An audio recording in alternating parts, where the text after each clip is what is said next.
Well, if it isn't another video. Hey gang, I'm Crossing Channel, and recently I posted a video about things that you should not do in Animal Crossing New Horizons since the 2.0 update dropped. But what things should you be doing every day in Animal Crossing New Horizons?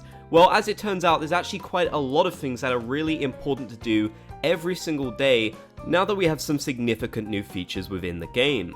So, what exactly do you need to be doing every day? Well, let's find out together. Now, I'm going to start off with the absolute most important thing that you need to be doing every day in Animal Crossing New Horizons, and that is visiting Katrina. And ideally, you should go and do this before you do anything else, provided that you've got her unlocked on Harvey's Island. Katrina will of course provide you with fortunes which can affect your good and bad luck throughout the day. However, the effects of the good and bad luck are really intricate, and they can really affect what will happen throughout the entire day for good or for bad. Now, believe it or not, even the bad things can be good for you in Animal Crossing New Horizons if you're trying to progress through the game and have the best day possible. These include good luck effects such as your tools not breaking for a whole day, which is incredibly useful and may save you a lot of headaches going backwards and forwards crafting different tools once you run out. Your villagers will give you more gifts in generals, and you'll be guaranteed a rare Kapp'n island as well, so this is an example of why you should definitely see Katrina first before you do anything else.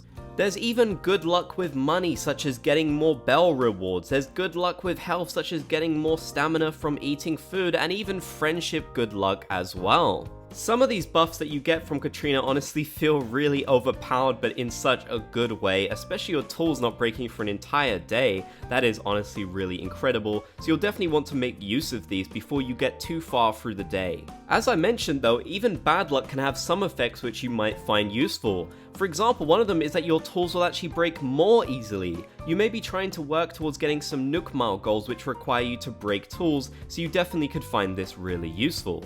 All of this definitely makes Katrina a really important character, as she can really change the course of your day and add in a lot of effects which you might find really useful. Before we continue, I just want to quickly mention that this video is sponsored by Lovelink, and you can download the game using my link in the description. For downloading and playing Lovelink, I'm hosting a giveaway for a copy of Happy on Paradise, and to enter into that giveaway, download using my link in the description, screenshot yourself with free character interests unlocked on any character, and then tag me on Instagram at Crossing Channel. The giveaway will end on the 23rd of January. Big thanks to Lovelink for sponsoring this video. Now back onto these points. So, I mentioned goals when I was talking about Katrina, and the 2.0 update introduced many new Nook Mile goals which you'll definitely want to do. Most of these are related to the big new features which are introduced into the update, such as gyroids and collecting vegetables as well. These are simple things that you could be doing every single day in the game, but you may not have taken the time to do so. If you want to complete these rewards, then you definitely should. They're not too difficult to do, but they're still a fun little extra thing to achieve every single day, and Nook Miles definitely feel more important in this update, with so many cool new items and unlocks available in the Nook Mile redemption machine in Resident Services. Also, can't forget about Kapp'n, who will require you to give him 1000 Nook Miles per trip. One that you want to make sure you get started on as soon as possible is the group stretching, as the rewards for that will take you a total of 50 days to unlock all of them, which includes some really cool new reactions that you can only get from doing these stretches. A really cool tip is that you don't actually need to do anything with group stretching. You don't have to press the buttons, you don't have to use motion, you can literally stand there and it will count towards your goal. So if you want to be really lazy like I am sometimes, then this is something you can do. I really want to mention this. I just think it's hilarious that you don't even need to take part in the activity. As long as you're there, it kind of works. I'm sure you already know that the 2.0 update introduced many really cool new items into the game, and I've still seen a lot of people struggling to find a lot of these new items. So something to do every single day is to make sure you check Nook's Cranny, as the inventory here was upgraded significantly. There are a ton of new items which you can potentially see here. If you're newer to the game, then it will probably include loads that you don't have in general, so you'll really want to check it out. You should also check the Poke Store on the Happy on Paradise DLC Archipelago every single day too, as they can have a bunch of really cool items there for you to buy. Speaking of the DLC, you may or may not know that Wardell will eventually allow you to buy basically any item that you've used in Happy on Paradise from his own personal little shop, which is really cool.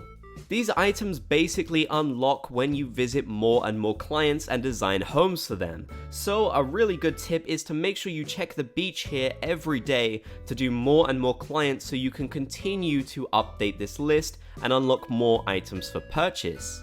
Many of these characters that you can see on the beach may unlock really cool items that you've never seen before, so it's definitely worth designing their homes, aside from the fact that in general it's just really fun to do so. Wardale's little shop is honestly one of my favorite new features introduced into the game. I love it so much and it just makes everything so convenient, so definitely start visiting the beach every day so you can unlock more and more. I also wanted to mention that you can farm resources here daily too, right at the top of the island. You can have a chance of seeing the new vines and glowing moss here every day, which is a really good way to get a ton of them that you'll need to craft a bunch of different items that are available in the game. Talking of new items, you can also find a recipe bottle here every day, which is another thing that you should be trying to collect daily. You should also do this on your own island as well, as there are a ton of new recipes added in Animal Crossing New Horizons since the latest update, many of which you can actually get from your own villagers. Whether you've been playing the game for a short amount of time or a long amount of time, there are so many different recipes to collect, and the 2.0 version added to that a lot.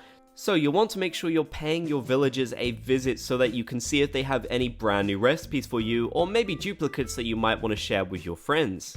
There's honestly so many that I'm really desperate to find still, so definitely don't make my mistake of not bothering to check in with your villagers, because they can and will have new things that you need, especially with cooking added to the game and so many of those new cooking recipes, which are honestly also great. I just love all of the brand new recipes that they introduced.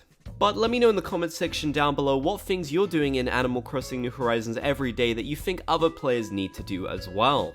The 2.0 update really ramped up how many new activities there are in Animal Crossing New Horizons, which really can impact your day-to-day life in the game. And honestly, that's something I love a lot. It's definitely something I wanted to see with the game since the very start, so I'm happy that we're at this point now. If you made it to the end of the video, then be sure to comment Bob's Gang down below so I know that you did. If you enjoyed, be sure to leave a like, and if you haven't already, be sure to subscribe and turn on channel notifications for more Animal Crossing videos. I want to give a big thanks to these channel members for their continued support of me and what I do here on this channel. If you want to become a channel member, click the join button down below the video or the link in the description to learn more. You can get a whole bunch of cool perks like exclusive emojis, a badge by your name, access to our members only Discord and our members only podcast too.